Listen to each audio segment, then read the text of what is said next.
स्वामी विवेकानंद और युवक। एक बार स्वामी विवेकानंद अपने आश्रम में एक छोटे से कुत्ते को टहला रहे थे।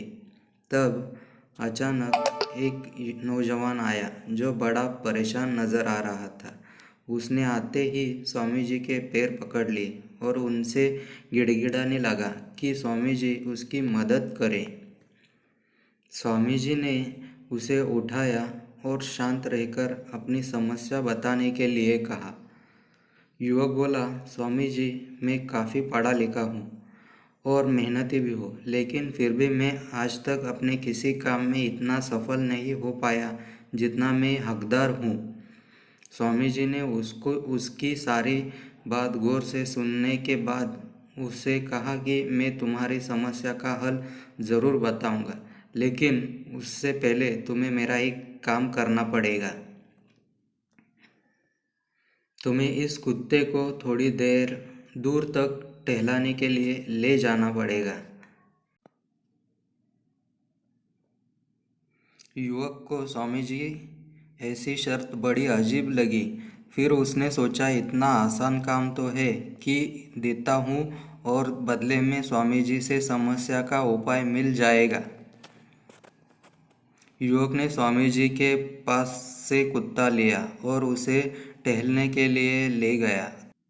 तकरीबन 30 मिनट के बाद जब युवक कुत्ते के साथ लौट कर आया, तब स्वामी जी उसी की तरफ देख रहे थे। स्वामी जी ने युवक से पूछा, तुम दोनों, कुत्ता और युवक, एक ही साथ गए थे? फिर तुम इतने शांत और ये कुत्ता इतना थका क्यों है?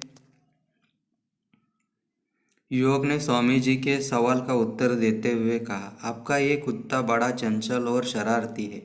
मैं इसे जहाँ ले जाना चाहता था वो उन सभी रास्तों को छोड़कर किसी और राह पर मुड़ जाता, दूसरे जानवरों और इंसानों को देखकर डिस्टर्ब होता और उन पर भौंकने लगता। बस यही कारण है कि वो मंजिल तक आते आते इतना ज़्यादा थक गया और ज़्यादा समय भी लग गया। युवक की बातें सुन स्वामी जी उसकी तरफ देखकर मुस्कुराने लगे और बोले, तुम्हें तुम्हारे सभी सवालों का जवाब अभी तुमने जो कहा उसमें मिल जाएगा। युवक को भी स्वामी जी की बात समझ में आ गई कि वह भी इसी कुत्ते के तरह अपने लक्ष्य पर ज़्यादा फोकस नहीं करके दूसरे लोगों के पीछे दौड़ रहा था और फालतू चीज़ों में समय बर्बाद कर रहा था। उसने स्वामी जी से वादा किया कि वह अब अपने लक्ष्य पर अच्छे से फोकस करेगा और जल्द से जल्द अच्छे परिणाम पाएगा। दोस्तों, कहीं आप भी इसी युवक की तरह ही अपने लक्ष्य से भटक तो नहीं रहे हो ना? यदि ऐसा है तो तुरंत बाकी सभी चीज़ों को नज़रअंदाज कर अपने लक्ष्य के पीछे पड़ जाए, फिर देखना आपकी जीत निश्चित है।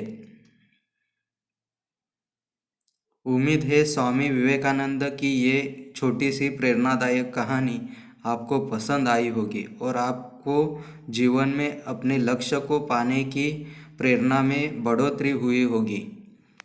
धन्यवाद दोस्तों।